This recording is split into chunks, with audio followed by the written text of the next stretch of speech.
Well, remember, it was just 2 years ago. It was, I think, September 15th of 2020 when the historic Abraham Accords were signed by leaders from Israel, the United Arab Emirates, and Bahrain. I'll never forget thinking, wow, did we really get to this point?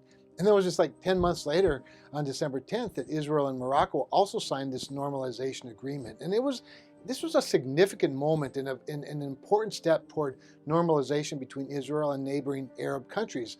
And I think a lot of us thought at the time, wow, could this be momentum for something bigger? Now, as it turned out, it wasn't obviously the end-all be-all of peace in the Middle East, but it did build critical momentum toward the recognition of our closest ally in the region, Israel.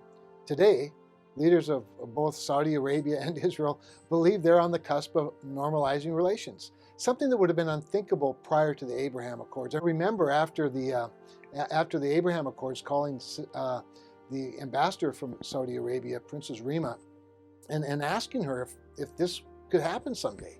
And we had a wonderful discussion about the potential of normalizing relations with Israel. It's hard to overstate what a big moment this could be. Now, let's not forget that an integral component of how we got here, it was Donald Trump and the Trump administration's strong national security strategy that first set the tone for future negotiations to build on this cooperation. And Trump's strategy of leveraging our relationships in the region to turn adversarial relationships into partners really charted a new path toward peace that other administrations had failed to do in the past because it was risky. They also deserve the credit for its maximum pressure campaign. Remember that one? And the mission to confront Iran's accelerated nuclear activity head on rather than sort of yielding to their pressure.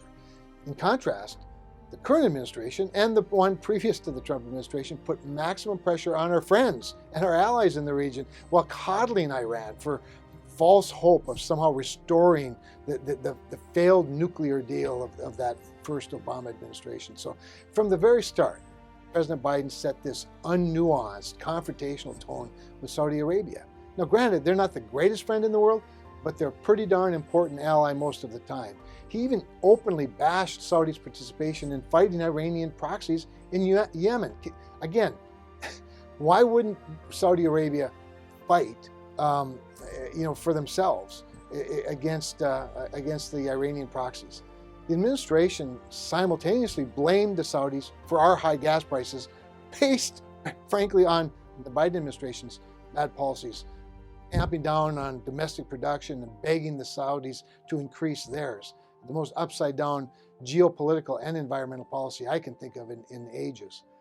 I'd have to say probably the most devastating blunder of this administration has been painting Israel as the bad guy through acts like snubbing their prime minister, ending U.S. scientific and technological cooperation with Israeli entities in the West Bank, the Golan Heights, and in parts of Jerusalem. This form of boycotting plays right into boycott, divestment, and sanction wings of the far left. And to make matters worse, the Biden administration provided, this one's almost mind-numbing to me, $6 billion in ransom money to Iran, hoping to repair their relationship with undoubtedly the worst actor in the Middle East. And these flippant sort of reactionary policies have added strain where there really should be solidarity, not tension. But the normalization of ties between Saudi Arabia and Israel would be a monumental step forward. And I hope that the Biden administration changes course by helping facilitate that agreement. The Crown Prince's public comments are encouraging, obviously, and reflect conversations, like I said earlier, that I've had with Saudi officials.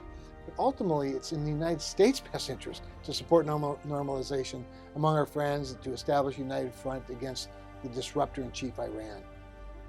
Building economic and diplomatic ties between former adversaries really sends an unambiguous message to the world that the Jewish state of Israel has a right to exist.